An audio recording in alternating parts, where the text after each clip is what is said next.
sur la campagne, je trouve qu'il n'y a pas vraiment de sujet de fond abordé concernant la transition écologique qui est nécessaire. On a un changement climatique qui a déjà commencé, on le voit en fait dans nos assiettes. Ça fait quelques années que les températures montent vite en début de saison, on n'a plus de légumes, les agriculteurs en bavent.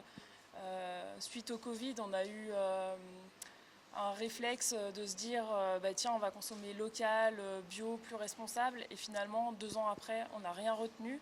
Aujourd'hui en fait on a fait même marche arrière, il y a des producteurs qui repassent au conventionnel parce qu'en fait le marché est en décroissance et en fait aujourd'hui il y a une vraie nécessité de prendre tout le sujet écologique en main et il n'y a pas grand monde qui en parle, en tout cas ça en ressort pas et c'est pas ce que les médias veulent mettre en valeur dans cette campagne. Il n'y a pas de débat? Bah, ça ne nous concerne pas trop, on est jeunes alors. Vous allez voter? Vous avez quel âge? Je sais pas, j'ai 22. Les enfants sont vraiment oubliés.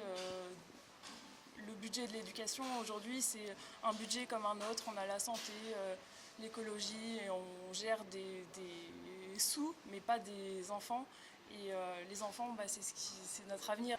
Pouvoir d'achat, sécurité. L'électricité, on n'en parle même pas. On est dans un appartement de 40 mètres carrés, on paye 170 euros. C'est énorme. C'est énorme, c'est... Ouais, à nos jours. Donc au bout d'un moment, ça va devenir invivable, quoi. Comment vous faites au quotidien? Vous avez la sensation de... Oui. Ouais, franchement. Après, bon, voilà, on y arrive quand même, on va pas se plaindre, il y a pire que nous.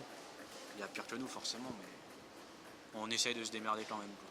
Déjà, qu'ils remettent les retraites au niveau de l'inflation. Tous les ans, s'ils augmentent de 5%, les retraites de 5%. Déjà que les taxes diminuent au niveau carburant, surtout ça. Les courses, l'essence, j'ai 3 enfants, donc je fais beaucoup de routes avec mon travail. Non, je ne comprends pas l'inflation. Parce que moi, je vois quelques cultivateurs, eux-mêmes, ils ne comprennent pas l'inflation sur les céréales. Alors, il va falloir qu'on nous dise quelque chose, hein, qu'on nous dise. Hein. Parce que le pain il augmente. Et les cultivateurs disent, je vois pas pourquoi que ça augmente. J'espère que ça changera surtout, parce qu'il y en a marre. Qu'est-ce qui changera? Tout augmente. Alors au bout d'un moment, moi je travaille ici et j'ai pas un gros salaire, donc au bout d'un moment on va plus y arriver, quoi. On va plus y arriver, ça va être une catastrophe. Au bout d'un moment, ça va être chiant. Donc, j'espère que ça va changer. En tout cas que tout va rebaisser un peu ou que les salaires augmentent, soit l'un soit l'autre. Après on verra bien. Qu'il apporte plus de démocratie, de collaboration, qu'il fasse remonter les idées du bas et que ça ne soit pas juste pour faire joli, mais qui est vraiment de la co-construction des projets sur le terrain et qu'on sorte de cette monarchie descendante où on nous dit d'ici 2022 il faut que telle chose soit mise en place, débrouillez-vous. Mais non, en fait, il faut que ça parte aussi de la base. Et c'est sûr que pour prendre des décisions, il faut toujours un chef, mais il faut que le chef soit à l'écoute. Moi, d'assistanat, il y a des personnes qui doivent aller au boulot, qui sont fatiguées avant de commencer. Moi, je veux voter pour quelqu'un qui a un vrai projet structuré et en faveur de cette transition écologique, autour de laquelle tout doit découler, en fait. Si on a un vrai projet avec une colonne vertébrale qui va dans un sens, en fait le reste va suivre, les emplois vont suivre. Je suis pas très calée politique, je me suis jamais intéressée.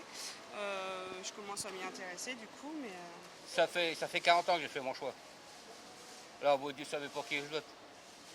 Ça fait 40 ans qu'ils se présentent. Hein. On les a jamais eus? Parce que justement, je savais jamais pour qui voter avant. Il y avait personne qui me... Enfin, les discours de chacun ne me convenaient pas, en fait. Donc, voilà. Là j'ai trouvé pour qui voter, mais je ne le dirai pas. Voilà. On est encore jeunes en fait, on s'en fout un peu de tout ça. Moi je dirais non, parce que c'est nous l'avenir. Enfin, en soi. Même si moi je vote pas personnellement, parce que je sais pas trop où me mettre, mais on devrait. Bref, je sais pas quoi dire. À voir, on verra. C'est la première fois que vous n'allez pas voter? Non, mais quand j'avais eu l'occasion de voter, je n'y suis pas allé non plus. Donc, Il faut se bouger, on n'a pas le choix. Après, on peut plus se plaindre si on n'est pas content, si on ne va pas voter.